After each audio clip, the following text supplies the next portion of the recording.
آئیے کچھ نیا بناتے ہیں۔ سب سے پہلے میں نے 2 ڈکن لیے ہیں، یہ دیکھیں عام ڈکن ہے لیکن آج ان کا خاص کام ہے۔ اب میں ان کو کاٹ رہا ہوں تاکہ یہ گول بلیڈ کے لیے موزوں ہو جائیں۔ یہ تھوڑا سا دھیان طلب کام ہے لیکن مزے کا بھی ہے۔ لیکن جب آپ کچھ نیا بنا رہے ہوں تو محنت تو کرنی ہی پڑتی ہے۔ ڈکنوں کو گول بلیڈ کے لیے تیار کر لیا ہے۔ اب میں ایک ڈکن پر گلو لگا رہا ہوں۔ یہاں تھوڑا دھیان دینا پڑے گا کہ گلو اچھی طرح سے لگے تاکہ مضبوطی ہو۔ اب میں دوسرے ڈکن کو جس پر میں نے بلیڈ بنا لیا ہے اس پر چپکا رہا ہوں۔ یہ دیکھیں یہ دونوں اب ایک دوسرے کے ساتھ جڑ گئے ہیں اور لگ رہا ہے جیسے ایک ٹیم بن چکے ہیں۔ اس کے بعد میں نے اس ڈکن کے بیچ میں ایک سوراخ کیا ہے۔ سوراخ بنانا بھی ایک اہم مرحلہ ہے کیونکہ اگر یہ صحیح نہ ہو تو مشین بعد میں کام نہیں کرے گی۔ اس کے بعد میں نے اس مشین کے اوپر اس بلیڈ کو اچھے سے لگا دیا ہے اور اس کو گھما کر چیک بھی کر لیا ہے۔ ہمارے ساتھ جڑے رہیں کیونکہ ہر مرحلہ ویڈیو کو مزید دلچسپ بنانے جا رہا ہے۔ اب میں نے ایک ڈبہ لے لیا ہے، یہ دیکھیں یہ وہی عام سا ڈبہ ہے جو اکثر کچرے میں چلا جاتا ہے، لیکن آج یہ سائنس کی دنیا میں ایک اہم کردار ادا کرے گا۔ اب میں ایک مشین اٹھا رہا ہوں، اسے ہاتھ میں تھام کر غور سے دیکھ رہا ہوں۔ میں نے ایک مشین اٹھائی اور اس کے نیچے گلو لگانا شروع کی۔ گلو لگاتے ہوئے ایسے لگ رہا ہے جیسے مشین مجھے گور کر کہہ رہی ہو بھائی مضبوطی سے چپکانا ورنہ کل کو مجھ پر الزام مت دینا کہ کام خراب ہوا۔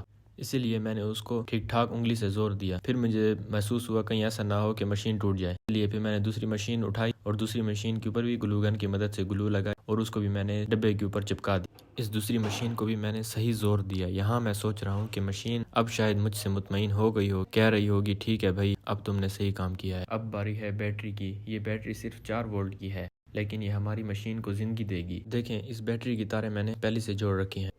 اور اب باری آتی ہے بٹن کی۔ میں نے بٹن اٹھایا اور دل میں یہی سوچ رہا تھا کہ اس چھوٹے سے بٹن کا کام کتنا بڑا ہے۔ بٹن دکھنے میں تو عام سا لگ رہا ہے لیکن اس کی اہمیت ایسی ہے جیسے پل میں طوفان لانے والا ہو۔ ایک دفعہ پھر میں نے سارے پروجیکٹ پر نظر ڈال دی تاکہ کوئی چیز رہ نہ گئی ہو۔ اب تاروں کا مرحلہ آ گیا ہے اور یہی وقت ہے جب مشین اپنی اصل شکل اختیار کرنے والی ہے۔ میں ایک تار جوڑ رہا ہوں، مجھے ایسا محسوس ہو رہا ہے جیسے کوئی جادوگر اپنی جادوئی اوزار تیار کرتا ہے۔ یہ دیکھیں میں نے بیٹری کی جمع والی تار جوڑی اور اسے بٹن کے ساتھ کنیکٹ کیا۔ یہ سارا کام کرتے ہوئے ایسا محسوس ہو رہا ہے جیسے یہ مشینیں ایک دوسرے کو کہہ رہی ہوں بس ذرا صبر کرو اب تمہارے کمرے کو روشن کرنے والے ہیں۔ اور مجھے یقین ہے کہ جب یہ سب مکمل ہوگا تو روشنی بھی آئے گی اور کمال بھی نظر آئے گا۔ اب جب تقریباً کام مکمل ہونے جا رہا ہے میں نے کیمرہ اوپر کیا اور ایک خوبصورت زاویے سے مشین کا پورا پروجیکٹ دکھا رہا ہوں۔